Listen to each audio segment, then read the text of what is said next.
Love, chapter 1 Corinthians, verse 13. Yung ba nakatingin pa? Parang, ano yung love chapter? Siguro, hindi nyo pa binabasa yan. 1 Corinthians chapter 13, and we will read first verses 1 to 3. 1 Corinthians 13, 1 to 3. If I speak in the tongues of men and of angels, but have not love, I am a noisy and a resounding gong or a clanging cymbal.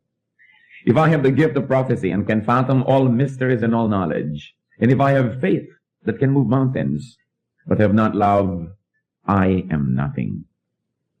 If I give all I possess to the poor and surrender my body to the flames, but have not love, I gain nothing.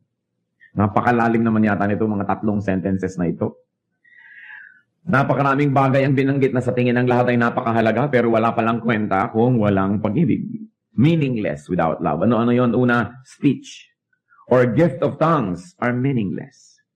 Kahit halimbawa yung conscious speech o yung tinatawag nilang gift of tongue or whatever it is, basta yung galing, husay magsalita, magbitaw ng salita, sabi kung walang pag-ibig, baliwala.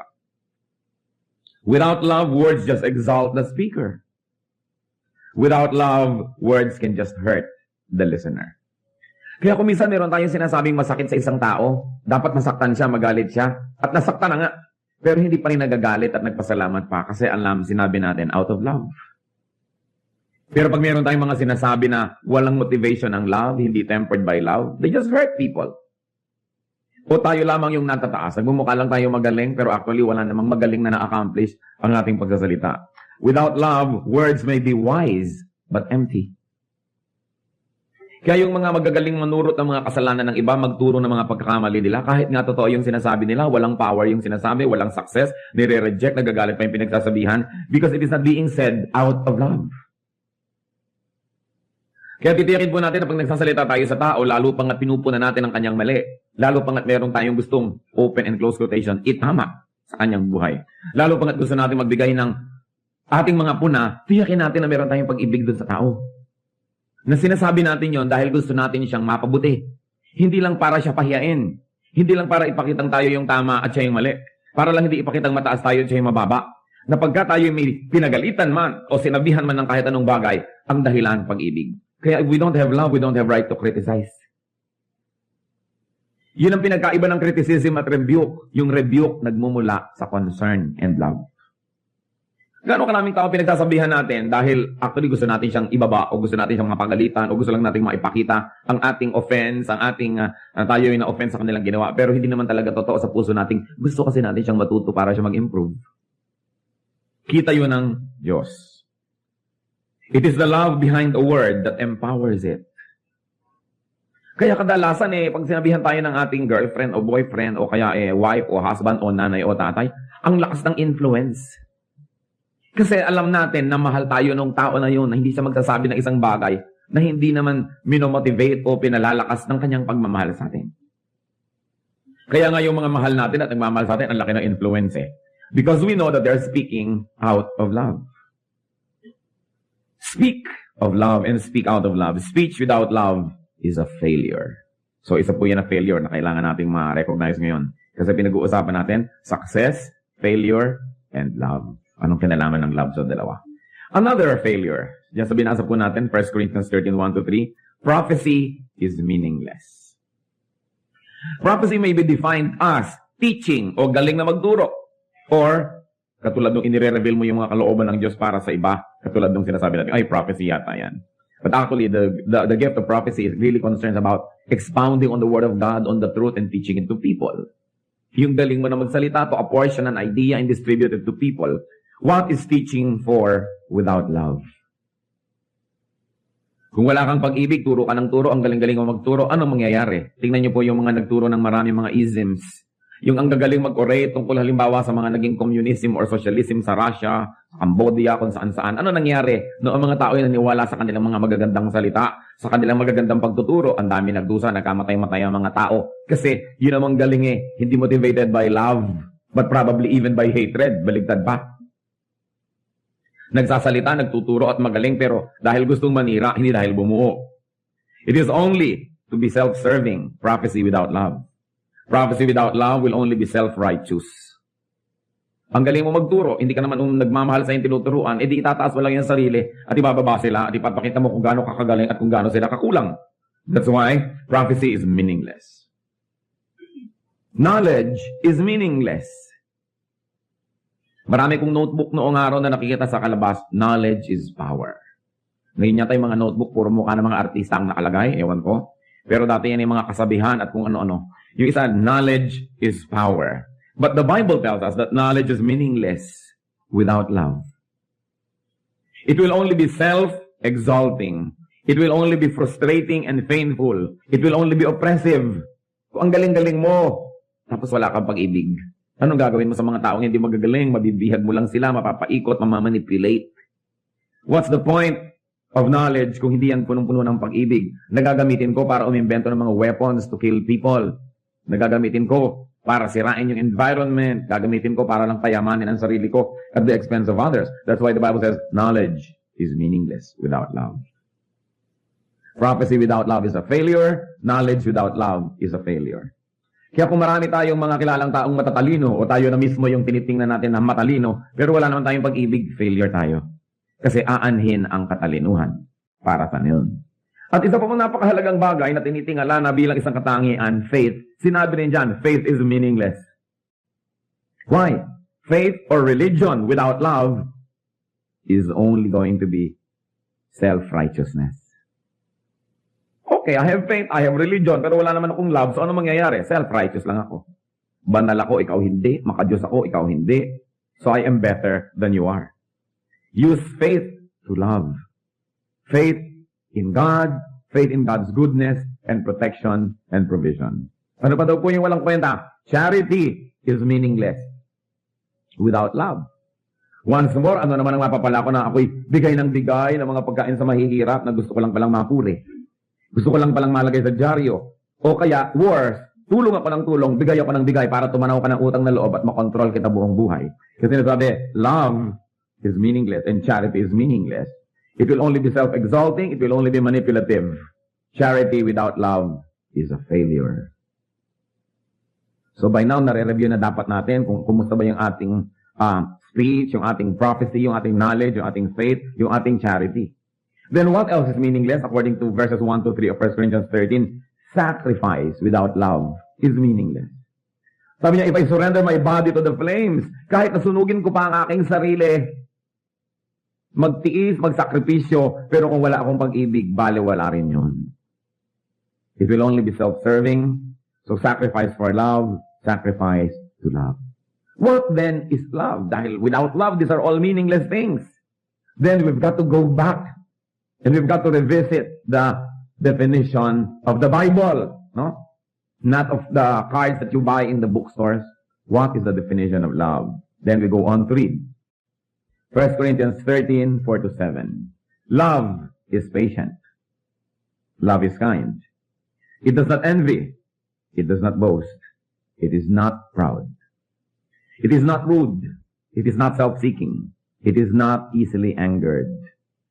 It gives no record of wrongs. Love does not delight in evil, but rejoices with the truth. It always protects, always trusts, always hopes, always perseveres. So ngayon natin sukatin kung ano nga ba, meron nga ba tayong pag-ibig? O mga mag-asawa o may asawa, sukatin ngayon, mahal nyo ba talaga yung asawa nyo? Yung mga may anak, yung mga magulang, mahal nyo ba talagang anak nyo? Mga anak, mahal nyo ba talaga inyong mga gulang o mga kapatid? Mahal ba natin talaga yung ating mga kaibigan o nobyo o nobya o mga kasama sa trabaho o sa church, wherever? Kailangan sukatin natin yan. Sabi unang-una, love is patient. Love is not in a hurry. Kaya yung mga may mga magnobyo na may mga sexual desires sa isa't isa na hindi makapag-intay, hindi yan love. That is lust. Yung pinipilit ka na ngayon ha, kasi Valentine's Day. Sige na. Ngayon na, hindi makapaghintay mo. No, you are deceiving me. That is not love. Because love is patient. Naghihintay ng tamang oras, ng tamang lugar para sa lahat ng bagay. Love is patient. Ibig sabihin hindi siya impulsive.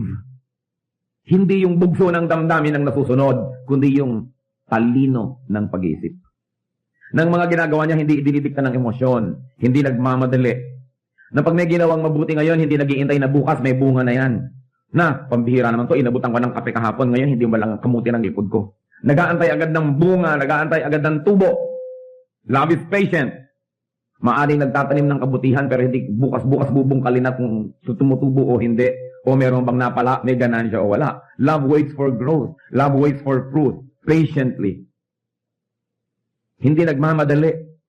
Respects others people's timings and cycles and processes. Hindi natin pinapaikot ang lahat ng tao sa ating timing. Kailangan ganito ka na, kailangan ganun ka na bukas. Merong mga babae, kung mag-demand sa mga asawa, kailangan after 2 years, sa Dasmariñas Village na tayo nakatira. Kailangan ganito, kailangan ganun, kailangan ganito. Love is patient. Baka naman ang mahal nyo inyong sarili. Mabuti pa, pinakasalan nyo na lang ang sarili nyo para magtagumpay ang inyong marriage. Respect others people. Patience is success. Patience succeeds. The patient person in the end will be the successful one. Yung impatient, yan ang talo. Yan ang bigla-biglang nagdadabog, bigla-biglang naiinis, bigla-biglang sumasabog, bigla-biglang nagsasalita ng hindi tama. Yan ang mga taong laging magsisisi. Well, buong buhay walang ginagawa kundi mag-repair ng mga damage sa ginagawa ng kanilang pagmamadali. Even God is patient with us. Tinuturuan tayo ng tama, bigyan tayo ng lahat ng blessing. Pag nagkakamali tayo, pinapatawad. Napapalo ka ko minsan, dapat lang. Pero, naghihintay ang Panginoon. What else is the definition of love? Patient ba kayo doon sa sinasabi niyong I love you? One measure. Second, love is kind. Love is kind. So, ano yun? Love is kind thoughts. Thoughts. Ano bang iniisip ko tungkol dito? Sa isip pa lang, mabuti na ako sa kanya. Kasi alam niyo kung bakit dapat tayo mabuti sa isip? Kasi kung ano yung iniisip, mamaya ginagawa na natin. Ang katawan natin ay alipin lang ng ating isip. Ang ginagawa ng ating katawan ay dahil lang iniisip ng ating isip. Kaya doon ang battleground. Kaya sabi sa Romans 12, be transformed by the renewing of your mind. At kung nahihirapan tayo intindihin yon sa Tagalog, ang ganda-ganda, maghunos dili. Magbagong loob. Doon sa loob dapat nangyayari. So love is kind thoughts. What thoughts do you think of your loved ones? Anong iniisip nyo? Yung mga magnobyo, pagka ikakasal, yung isa pag tayo, tatapakan yung isa para ma-dominate ko sa buong buhay. Una kong ilalabas yung pa ako sa simbahan para ako ang manalo. Thoughts pa lang, evil na eh. Anong sa palagay nyo mangyayari sa inyong marriage? Nag-uumpisa pa lang, iniisip mo na agad manalo ka, matalo siya. Love is kind thoughts. Love is kind words. What kind of words do you use to people that you profess to love? And words not when you are in a good mood, but when in bad.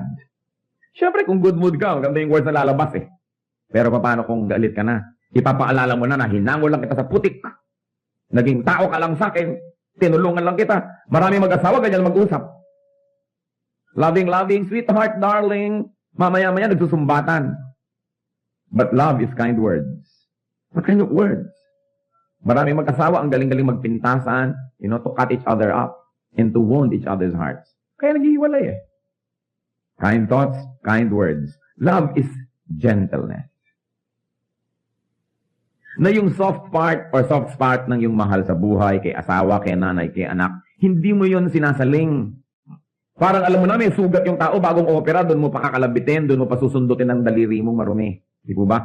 Masadista ka na nun. Pero may mga tao, pag alam nila yung weakness mo, pag galit sila sa'yo, yun ang kanilang i-attack, yung weakness mo. Evil yun, hindi yun love. Halimbawa, ayaw na ayaw mong nababanggit ang tungkol sa whatever, any weakness, yun ang ilalabas niya pag naglalabanan na kayo. That is not gentleness. So love is gentleness. Love is kind attention. Attention. What kind of attention? It's kind attention that we give to each other. And you know what? Kindness, like patience, succeeds. Ang pinaka-effective deeds are deeds of kindness. Kayo, anong naaalala niyo yung pinakamagagandang memories about people? Hindi ba yung deeds of kindness nila sa inyo? Yung kanilang pagpaparaya, pagbibigay, pagtitiis? Hindi ba yon? At kung gano'n ang naaalala natin tungkol sa isang tao, hindi ba wala tayong gagawin kundi mabuti para sa kanya? Hindi ba susuklian natin ang kabutihan? Kaya ang taong mapagbigay, yung taong mabuti, yun ang talaga nagtatagumpay. Sa biglang tingin, mukha siyang talo, mukha siyang kawawa. But in the end, siya talaga yung magtatagumpay. If you are kind, if you are patient, it looks like you lost the battle. But obviously, in the end, you will win the war. What else? Love does not envy. Love celebrates other people's triumphs and victories, possessions and all. Pero hindi, there's a lot of envy, even among couples. Pagka lumalaki na yung kita ng isa kung pareho nagtatrabaho, nagkakainggitan na. Pagka yung magkakapatid, nagkakainggitan. Sa halip na matuwa ako dahil yung ate ko valedictorian at ako may bulok-totorian, galit ako. Hindi ako ate ng graduation. Hahanap ako ng mga weaknesses niya at ibabalandra ako sa buong bayan, lahat-lahat. That's envy. Many people who are supposed to love actually envy. Samantalang dapat kang matuwa. Yung kamag-anak mo, no, naging mayor, yung pinsan mo, naging beauty queen, or whatever, may tagumpay itong kapitbahay mo, yumaman yung kapitbahay mo, di mabuti. Kung hindi ka man lang niya mabigyan, at least hindi ka na niya hihingan. Hindi mabuti. Pero, the evil nature of people, actually, nalulungkot pag may nagtatagumpay. But love does not envy. Tingnan ninyo ang reviewin ng relationship with the people that you are supposed to love. Baka nagkakainggitan, nagko-competition. Yung mga professional competition ng mga magkakapatid, magpipinsan, mga mag-asawa. It's out of place. Love does not envy. Ano ba po ang sabi dyan? Love does not boast. Ano po ba yung pagyayabang? Boasting may consist of obvious self-exaltation. Pagtataas sa sarili o pagbababa sa iba. Pare-parehong boasting yun. Yung, bakit? Kung akong gagawa niyan, ganitong gagawin ko, ibig sabihin, mas magaling ako sa'yo, mali ka, tama ako. Kami nga sa amin, ganito kami. Imbikiting ka pa. Namimiserablehan ka na nga sa buhay mo, ipapakita pa niya kung gaano kaganda yung buhay niya. So, actually, boasting yun. Ang goal ng mga nagyayabang, pababain ka at pataasin ang kanilang sarili. At alam niyo kung bakit? Kasi sa kalooban ng puso niya, mababa ang pagtingin niya sa kanyang sarili. Ang mayayabang, ang totoo nun, napakababa ng pagtingin sa sarili. Kaya laging gumagawa ng isang bagay, nagsasalita ng isang salita, na para itaas ang sarili at ibaba ang iba dahil sa loob nila, sila ay mababa. Kasi kung sa kaloob-looban mo, alam mo na naman taas ka eh. Hindi dahil sa yabang, kundi alam mo naman yung facts. Na talagang mahusay ka naman o maganda ka naman talaga. Hindi mo naman kailangan laging sabihin kasi obvious yun eh. Kaya yung mga mayayabang, insecure lang yan. Empty can strikes loud. Di po ba? Pag may latang maingay, walang laman. Kasi yung latang puno, tahimik. Kaya ibangga nyo, kaya ihulog nyo, tahimik. Puno eh. Yung walang laman, ang ingay. So madaling malaman, walang laman naman ito. Ano ba yan? May panalangin nga siya. Ang ingay naman ito. Yung lagi nalang, look at me, ako'y bida, ako'y ganito. Kung hindi pa sa akin, kung hindi pa sa akin. Yung ganon, yung mga insecure ng mga tao. But love does not boast. If we really love, we do not boast. You love the poor, tapos i-display mo pa lahat ang yaman mo para lang sa mamiserablehan. You love people, pagkatapos iinggitin mo pa. Boasting may consist of threatening others with one's absence. Boasting yon. Yung lagi nalang ipapanakot, sige, mawawala ako sa buhay mo. Tignan ko lang kung anong mangyari sa'yo. I'll walk out of your life. Ikaw din. Boasting. What else? Proving what harm one could inflict on another. That's boasting. Yung, sige, sinubukan nyo ako, malalaman nyo kung sino ako. Gagawa ka ngayon ng lahat ng magagawa mo para sa saktan. That's boasting. Papakita natin kung ano tayo, what harm we can do. Can you imagine how wicked people have become na ipinagayabang nila how harmful they can get? Get rid of boasting to your spouses. Sa mga may asawa, this is one major crime, yung nagyayabang kayo sa inyong asawa. Para nyo bang laging ipinapakitang, kahit umalis ka, I will survive. Kanta ka ng I will survive. Ipapakita mo pa na actually, mag-i-improve ang buhay ko pag nawala ka, hindi kita kailangan, this and that. Get rid of boasting to your parents. May mga anak naman, ang yabang-yabang din sa mga magulang, o kaya sa kanilang mga kapatid. Tapos sa mga kaibigan, ba't pa kayo nagkaroon ng kaibigan kung iinggitin nyo lamang at lagi na lang kayo magmamataas? Di wala yun. You need fans, not friends.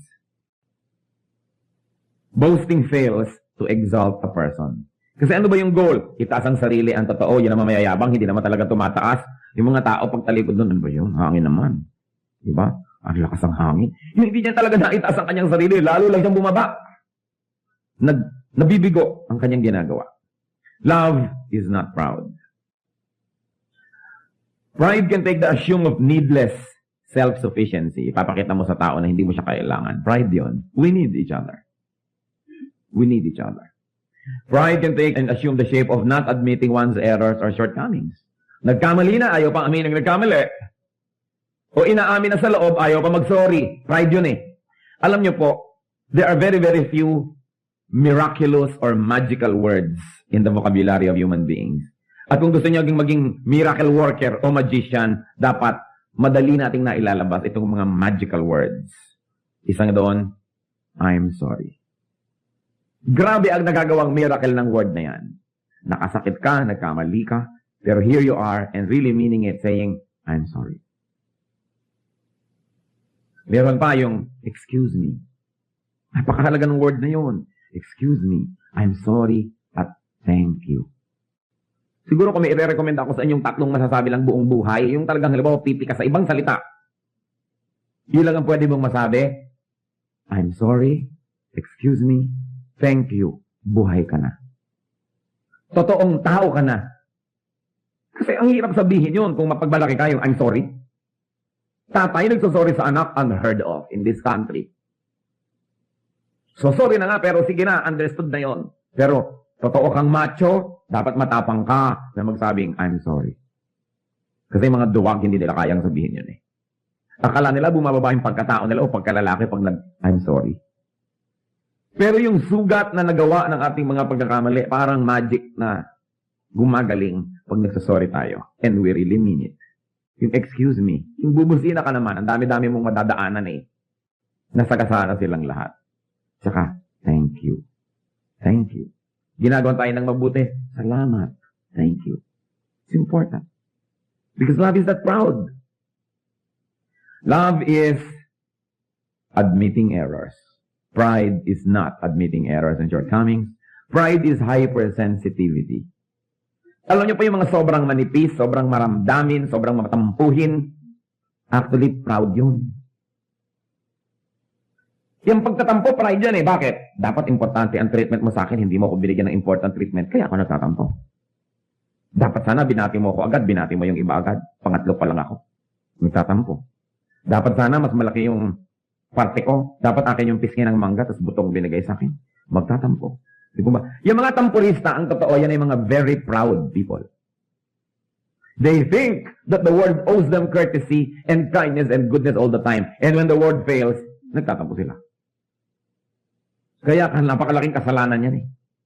Yung sobrang pagtataas sa sarili, ngayon, pag ang mga tao hindi nag-cooperate sa pagtataas mo sa iyong sarili, galit ka, nagtatampo ka. Ano pa? Pride can take the shape of self-importance. Pompousness. Yung gusto mong lagi kang bida, lagi kang nire-recognize, lagi ka nalang kinikilala. And of course, pride is seeking captives. Ang tingin mo lang sa mga tao, puro bihag. Kaya ko yan, controlled ko to, controlled ko yun. That's pride. Pride fails to give victory. Sa lahat ng ginagawa ng pride na para magmukha siyang victorious, mukhang siyang bida, lalo siyang bumababa. Kasi wala naman talagang taong nai-inlove sa mga proud people at wala naman talagang taong humahanga sa proud people. Kaya kailangan na tayo po ay totally lost para maging proud eh. And we've got to be ignorant to be proud. Kasi pride is related to attaching self-importance. Pero kung totoong bukas ang ating isip at matalino tayo, alam naman natin hindi tayo importante. Alam naman natin na hindi tayo magaling. Alam naman natin na lahat siguro ng mga pinupuri ng mga tao tungkol sa atin ay hindi totoo. Dahil sino nga ba tayo? Yung taong makatotohanan, bukas ang isip at kilala ang kanyang sarili, yan ang humble. Kasi alam niyang, ganun lang yun. Kaya yung mga tinatawag po natin ng mga nagtagumpay, halimbawa nagtagumpay sa negosyo, therefore yumaman, nagtagumpay sa career, therefore sumikat, naging makapangyarihan. Kahit sa career, dahil may nagbigay, may tumulong, may nagbukas ng pinto para sa'yo. Kaya yung taong mga mayayabang ay mga ligaw, hindi nila alam kung sino sila. Because nobody can be great by himself. Bakit kung katalinuhan nagbibigay ng tagumpay, bakit ang dami mga matalino ay wala namang nangyari? Di po ba? At marami naman mga taong hindi matalino, wow, bakit ang yaman niya? Bakit? Kasi may mga tumulong, may mga nangyari. Pride fails to give genuine victory. Then, ano pa ba ang mga definition? Love is not rude. There can be so much rudeness among people, especially sa mag-asawa. Napakarami ko lang nakitang rudeness ng husband to wife and wife to husband. Pambihira, kung meron kayong dapat igalang, pitaganan, at gawa ng lahat ng nice and best things in life, dapat asawa nyo. Kasi yan ang kasama nyo sa buhay. Yan ang karamay nyo. Kung nahulog kayo sa hagdan, yan ang dadampot sa inyo. Kung na-paralyze kayo, yan ang magbubuhat sa inyo o magtutulak ng inyong wheelchair. Diba? Yan ang karamay-damay mo. Yan naman kung meron kayong asawa. Pero ang dami-daming mga kagaspangan ng husband to wife and wife to husband. Kasi siguro taken for granted na kahit nabastusin kita, nandiyan ka rin naman, wala ka ng choice. Kaya wala ng courtesy. Wala nang mga thank you, wala nang mga sorry, bahala ka, automatic ka na lang nandyan ka kahit anong mangyari. At alam nyo, hindi automatic, kaya marami naghihiwalay.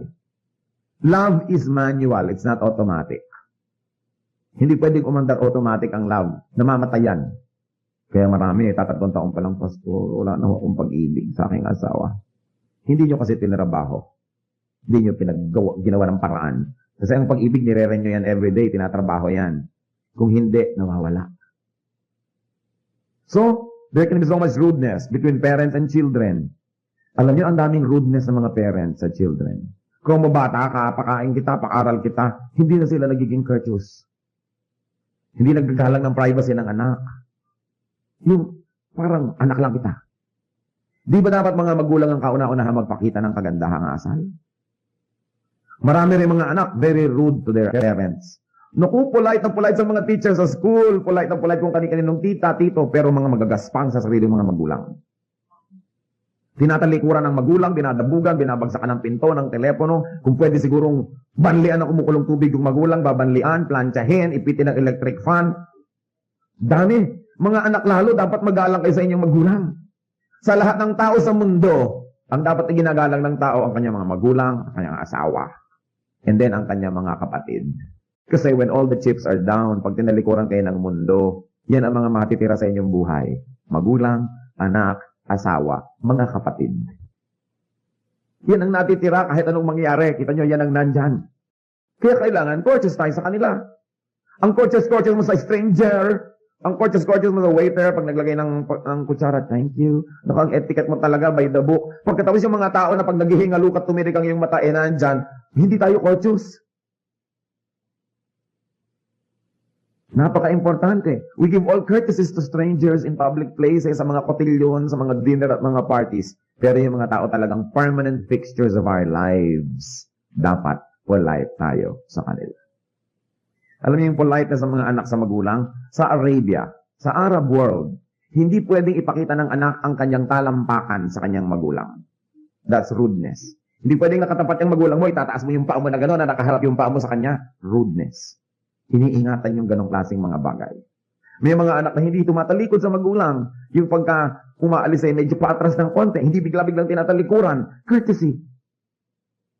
Ang daming nakita ko na, mga kolehiyala, mga college boys, ang polite to strangers, pero ang rude sa kanila mga brothers and sisters. Kung meron nga kayong dapat na pakitaan ng pinakababuting ugali, yung kapatid nyo eh. Kasi unang-una, kapatid nyo yun. Second, tinalikuran na kayo ng buong mundo, yan ang magtsatsaga sa inyo, yung mga kapatid niyo. Mga kamag-anak, and our friends. Alam niyo kung minsan sasabihin ng iba, alam mo, mas close pa ako sa pinsan ko kaysa sa kapatid ko. Eh kasi siguro mas polite kayo sa pinsan niyo kaysa sa kapatid niyo. Yung iba sasabihin, close pa ako sa friend ko kaysa sa sarili kong kapatid. Eh siguro yung friend mo, nagsishare pa kayo ng lollipop, kung ano-ano pang mga sweetness ang ginagawa niyo to each other, nagpapautangan kayo, nagpapahiraman, pero yung kapatid mo, sungit-sungit mo, hindi makapasok sa kwarto mo, paano ka nga magiging close doon? Hindi naman siguro mahirap yung arithmetic niyan para masolve niyo yung formula. Courtesy. Because we have a tendency to be rude to people who are very close to us. Baligtad. Yung mga close sa atin, doon nga tayo dapat pinakamapino at pinakamaayos kasi close sa atin yun. Maraming mga husband and wives lalo na very rude to each other. Walang paggalang. Mabuti pa nung nagliligawan. Pero nung mag-asawa na iba na. Rudeness can take the form of words. Anong mga klaseng salita ang binibitawan? Kung ba naman at is na tayo sa kanya, hindi na tayo magkokorte ng magandang salita kahit ano na lang? Rudeness can take the form of gestures. Gestures. Marami ko nakikita mag-asawa, medyo nagyayabang-yabang siguro ng konti yung lalaki, yung babae, naku, ang kilay nandun sa kisame. Nakaganyan. Sa harap ng mga tao, hinihiya yung sariling asawa. Anong ine-expect nyo na magiging relasyon nyo kung ganun kayo? Dapat nga, pagka medyo nagyayabang-yabang ng konti kasama, ikaw na parang ang tadhanga na nagniningning ang iyong mata sa pagtitig sa kanya. Siguro, titibay ang inyong pagmamahalan. Pero, ayan na naman yan. Okay. Kaya kayo nagdi-disagree, not in public. You do not erode, di ba? The authority and dignity of your spouse in front of other people. Pero gestures, manners, disposition. Ang dami-daming babae, paghaharap sa ibang lalaki sa labas ng bahay, ang ganda-ganda. Pag nakaharap sa sariling asawa sa loob ng bahay, hindi mo malaman kung multo o ano. Bakit ganon? Ang rude-rude sa harap ng asawa ko, ano mga nakalagay, bla bla bla. Pagkatapos sa harap ng iba, paglabas ng bahay, ang ganda-ganda. Sino ba pinagpapagandahan nyo? Mukhang tiriring kayo sa bahay. Tapos ano, sino dinidisplay mga lalaki sa kalye? Dapat nga, polite ka sa iyong asawa, di po ba? Na tinisikap mo talagang to be the best. Kaya naman marami mga tao pagtagal, parang na lang kami magkapatid. Bakit ka hindi kayo magiging parang magkapatid? Lagi na lang nakabuyang-yang na parang kinulay yung babae. Wala nang itinago, wala nang charm, wala nang magic, wala nang mystery.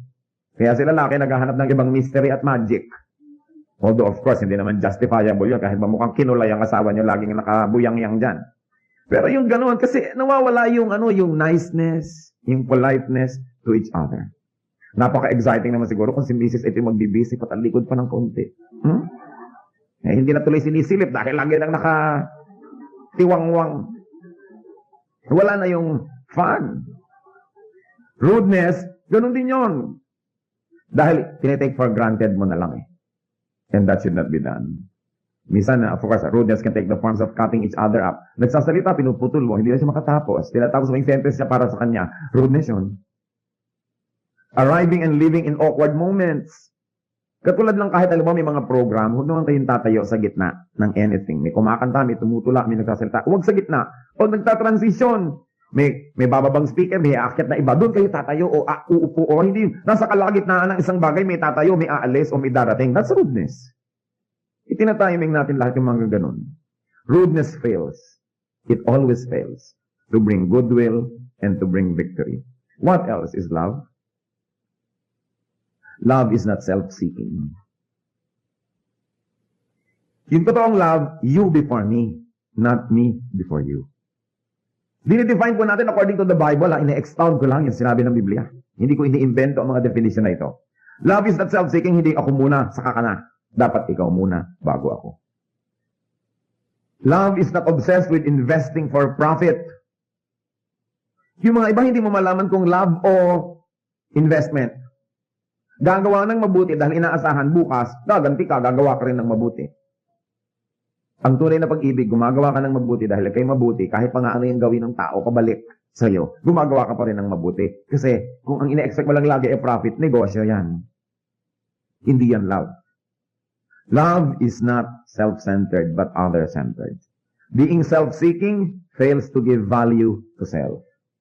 Ang tunay na halaga natin ay hindi yung halagang pinipilit nating ilagay sa ating sarili at pinipilit natin ng ibang tao sa paligid na ibigay sa atin. Ang tunay na halaga natin yung kusang ibinibigay na pagpapahalaga sa atin ng iba. Yung kusa. Hindi napilitan dahil natakot so nagbow na good morning sa'yo. Dahil natatakot lang pala sa'yo kaya ka ginu-good morningan. Pero kung hindi ka na niya papansinin, edi wala talaga tayong halaga. Ang ating antayin yung pagpapahalaga ng iba. Hindi yung pagpilit natin sa kanila na magpakita ng mga ceremonial na pagpapahalaga sa atin. Love is not self-seeking. And then, of course, love is not easily angered. Still, we're talking about 1 Corinthians 13. Pangwalo na nga na definition natin ito kung nagbibilang kayo. Love is not easily angered. Hindi madaling magalit. It is considerate and broad-minded. Kaya siya hindi madaling magalit. Hindi lang dahil magaling siyang magtimpi. Although that is good. Na, galit na ako, pero nagtitimpi ako, so hindi ako nagmumukhang galit, pero ang totoo ay galit ako. Hindi po ba? Pero yung talagang love that is not easily angered, hindi nagmumukhang galit, dahil sa loob, hindi talaga galit. Iba naman yung mukhang galit at iba naman yung talagang galit. Di po ba? Iba naman yung hindi naman siya mukhang galit, pero galit siya. Pero ang pinakamabuti yung hindi ka mukhang galit dahil hindi ka naman talaga galit. At nangyayari yon pag broad-minded tayo. Yung bang hindi ka binati, yung people that are easily angered, inis na ako. Inis mo ako, ininsulto ako. Pero yung broad-minded, siguro hindi ako nakita. O siguro nagmamadali. Baka pupunta sa banyo. Kaya hindi na ako napansin. O siguro baka may ulcer. Yung kung ano-ano, broad-minded ka. Hindi yung bang bibintangan mo agad yung tao na sinadya kanyang saktan. Na ang pinakamatayod niyang layunin ay yura ka lang yung dangal. May ganun, kaya ka madaling magalit kasi maruming yung isip. Galit ka agad dahil iniisip mo, sinasadya ako nito. Yung natapakan mo, bakit mo ako tinapakan? Natapakan ko kayo, hindi ko kayo tinapakan. Di ba? Iba yun At yun ang once mo, kita nyo ang ganda-ganda ng wikang Tagalog. Kasi walang equivalent sa ibang wika yung natapakan at tinapakan. Iba yung napatay at pinatay. Sa English, you killed her. She killed her, di ba? Sa Tagalog, napatay niya siya. Pinatay niya siya. Magkaiba. Kaya magkaiba yun. Meron naman, akala natin lagi tayong sinasadya. Kaya galit Sasabihin, bakit mo kinalimutan dalhin yung kailangan ko? Nakalimutan. Hindi kinalimutan. Pero nakalimutan, hindi ka naman dapat magalit. Nakalimutan Di po ba? Natapakan ka. Hindi naman tinapakan. So dapat hindi marumi ang ating isip. So that we will not be easily angered. True love is seeking the truth before making a decision. Hindi madaling magalit. Umuwi ang anak. Napagalitan po ako ng teacher. Hindi galit ka agad sa teacher. Bakit kaya? Sinunog ko lang naman po ang building. Napagalitan ako ng teacher. Ay, kaya naman pala anak ka napagalitan. Sinunog mo yung building. Hindi ka kampi ka agad dahil kamag-anak mo to o mahal mo to sa buhay. Hindi ka na ng totoong love. Yung totoong love, nag-aantay, you suspend judgment, nagre-research, bago ka magalit. Hindi yung sisilakbo agad ang yung damdamin. Kailangan broad-minded. Anger fails to win. It fails. And then 9, love forgives. Kung may kaisa-isa akong ipapayo sa mag-asawa para magtagal ang relasyon, isa lang ipapayo ko, forgive. Lahat naman ang naghihiwalay, isa lang dahilan hindi nag-forgive. Yun lang. Why do we need to forgive? Unang-una, because everybody, including ourselves, will fail. Pwedeng minali o nagkamali. Magkaiba na naman yun, di po ba? Pwedeng sinadya o hindi sinadya, dahil sinasadya man o di sinasadya, ang tao magkakamali, magkukulang. Kung ang ilalagay nyo, mananatili ang ating relation kung perfect ka, naku, maghihiwalay kayo. Dahil magkakamali siya, magkakamali ka. Pero mananatili ang ating relasyon dahil kahit anong mangyari, papatawarin kita. Mananatili talaga kayo. Forgiveness. Hindi mo sasabihin, nagkasira naman kami dahil nagkamali siya. Ako naman ang tama, nagkamali naman siya. Oo nga. Pero yung hindi mo pagpapatawad, di mali ka na rin. Pareho na kayong mali, nauna lang siya. Pero ikaw yung mas bago. You are more recent. Di ba? Nauna lang siya, pero ikaw yung mas sariwa ang pagkakamali. Kaya kailangan pareho kayong magkamali para kayo maghiwalay Gumawa siya ng maling-mali. Ikaw naman, hindi ka nagpatawad, pareho lang kayong mali. Hindi naman yan excuse para sa mga gumagawa ng mali na blackmailing nyo lagi yung mga asawa nyo, oy, magpatawad ka. Di ba? Dahil kayo rin tinuturuan, you must be kind, courteous, lahat-lahat, itinuturo rin yun. Pero when all else fails, when nothing works anymore, there's only one thing that will be left working and effective. Forgiveness. So, love forgives. Sabi, it keeps no record of wrongs. Ang ganda nga ng talinghaga. Dahil marami mga tao, they keep records of wrongs. Pagka, halimbawa, nagkamali yung asawa. Ganyan-ganyan ang ginawa mo noong June 2, 1962, July 4, 1977, at December 31, 1980, ha? Ba, alam lahat. Huwag kayong mag-iingat at mag-iipon ng mga ganong bagay. Kasi bakit iniingatan, iniipon? Kasi naghahanda kayo ng gera. Pag nag-iipon kayo at nagtatanim, ibig sabihin lang, may pinaghahandaan kayong confrontation para mailabas yung lahat. At pag naghahanda kayo for confrontation, you will get it. Kita niyo yung mga mahilig mag-aral ng martial arts, laging napapaaway. Paano? Gusto na nilang magamit yung mga nalaman nila, kaya talagang sa little excuse makikipag-away. Kita niyo yung may barel, nakakapamarel. Makakapamarel ba kayo kung wala kayong barel? Kaya kung ayaw niyong mapasubang mamarel, huwag kayo maglagay ng barel. Ganon din yun, yung nag-iingat ng mga at nag-iipon ng mga kamalian ng kapwa. Darating ang araw, isusumbat nyo lahat yun. Kasi, kaya nyo iniipon para maisumbat. And there's one thing I like to remind you. Pag isinumbat nyo ang pagkakamali ng isang tao, lalo ang kabutihan ginawa nyo sa kanya, bayad na. Naisumbat nyo na, bayad na. So, kung pinakain kita nun, tinulungan kita nun, bayad na. Isinumbat nyo na eh. Kaya wala na siyang utang na loob. Pag isinumbat na, wala na tayong utang na loob. Bayad na. Kaya kung gusto nyong manatili na may estimang tao, huwag nyong sinusumbat-sumbat ang ginagawa niyo mabuti. Kasi nabubura. Sa halip pa nga kung minsan na affection ang naramdaman ng ginawa natin ng mabuti, inis pa eh. So, failure ka. Kasi nanunumbat ka eh. Pinag-uusapan po natin yung success, yung failure at yung love. Kung ano ang kinalaman ng mga bagay na yon. Anything done not out of love will fail. Kahit mabuti yung gawa, tapos isusumbat mo, wala na. Bayad na, tapos na. Sayang. So love forgives. And of course, tries to forget. Love keeps no records of wrongs. Meron pang ang romantic definition of forgiving. Forgiving is not only giving your blessing for a person, to a person. Forgiving is not only forgetting, but forgiving is a renewal of a willingness to be hurt again. Romantic, no? Pero kung talagang you keep no record of wrongs, ganun yun. Yung parang, I forgive you, pwede mo uli akong saktan. Pero, pangatlong beses na yan, patatawarin kita ngayon. Pero pag ika-apat, makikita mo.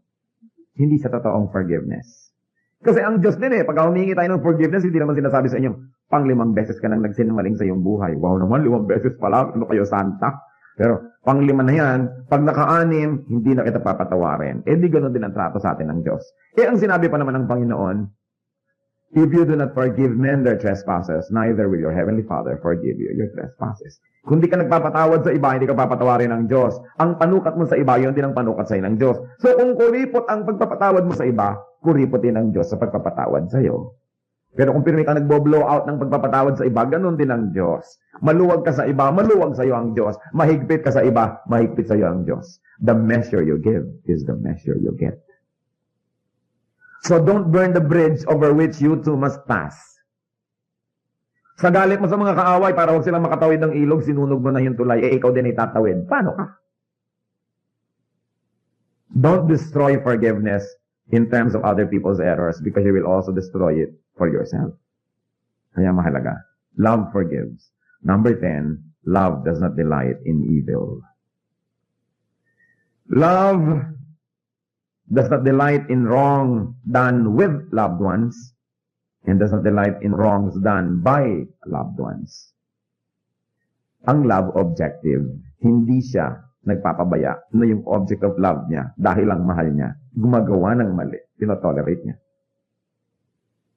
Napakasama ng rapist na yan, evil siya, blah blah blah. Biglang sabi, kapatid mo yun.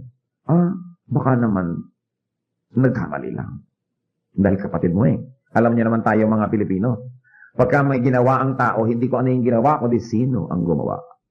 Pagka kamag-anak ko, nakukuha lang yan, siguro baka nagbilib lang ang isip. Maliwanag na ngayon, no? Pero pag iba, masama siya ay halimaw.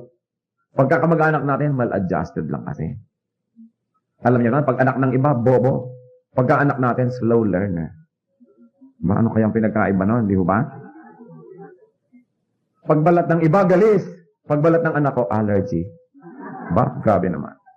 Ganon ang mga tao. Napaka-biased. Pag anak ng iba, baluga. Negra. Pag anak ko, exotic. Bias kasi tayo. Kailangan iniisip natin, ano ba talaga ang takbo ng utak ko? Bakit ganon?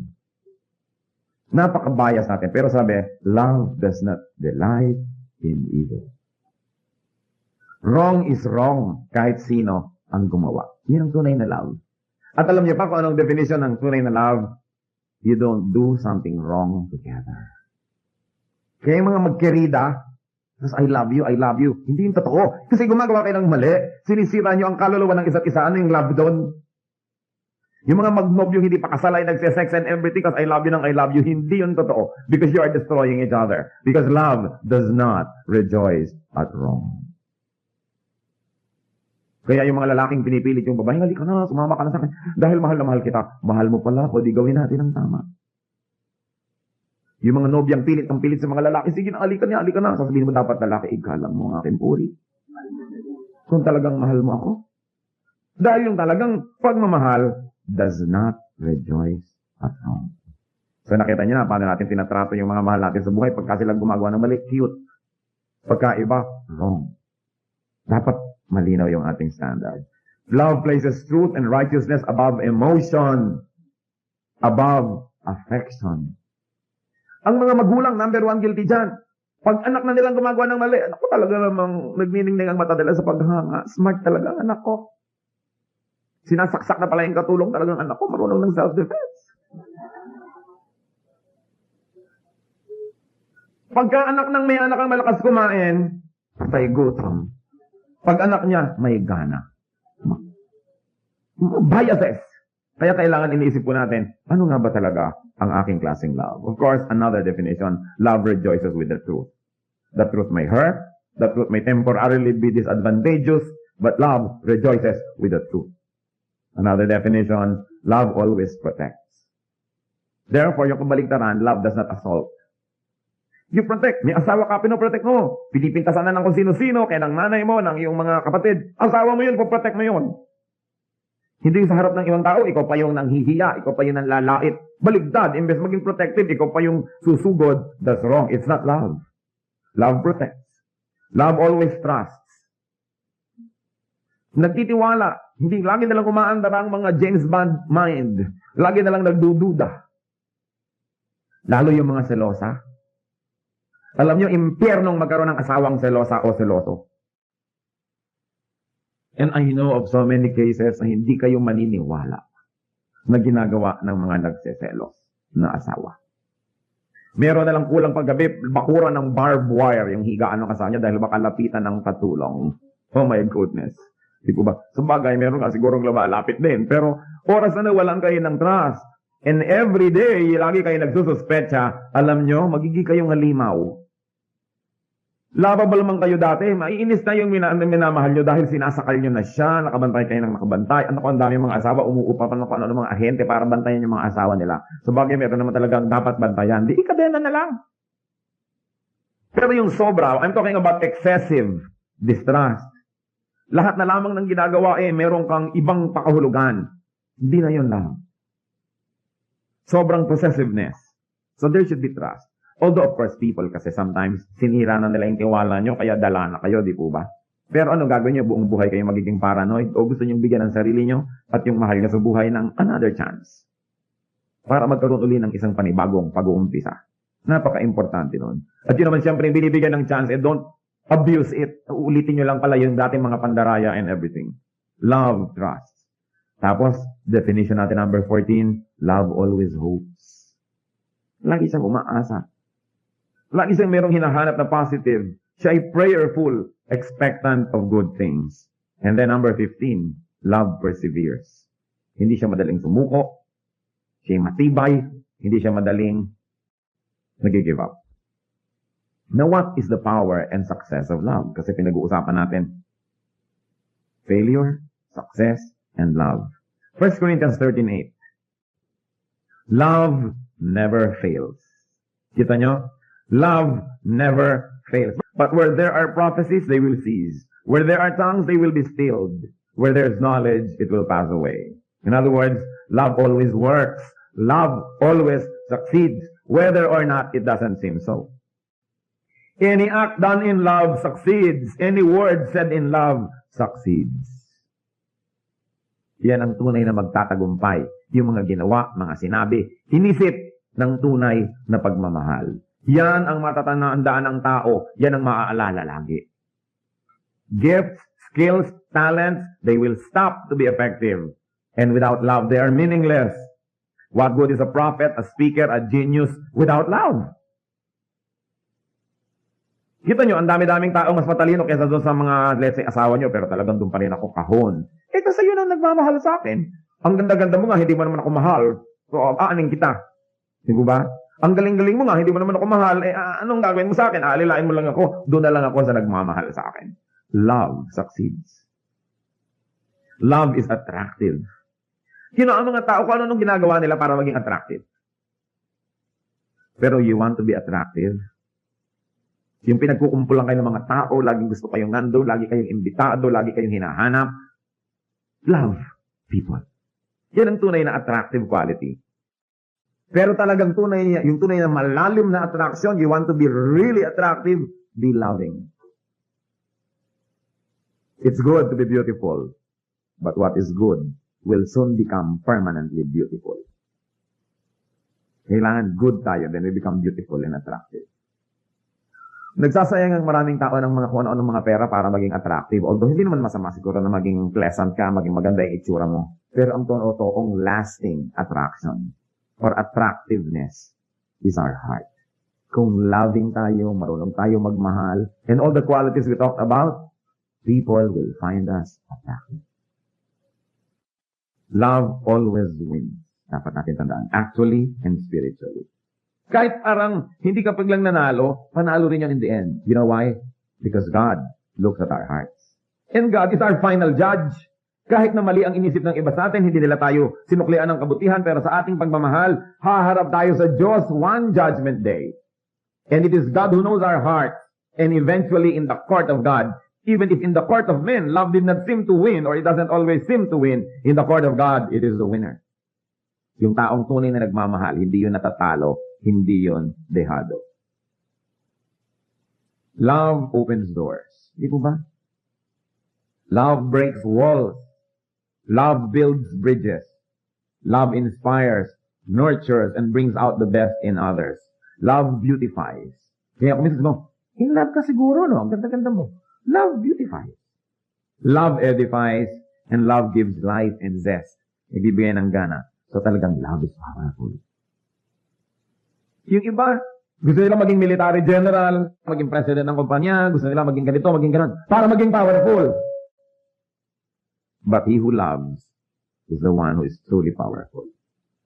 Kasi pag mahal natin yung tao, di ba, ibibigay mo yung dugo mo, ibibigay mo yung abdo mo, ibibigay mo yung lahat mo dahil mahal mo siya eh.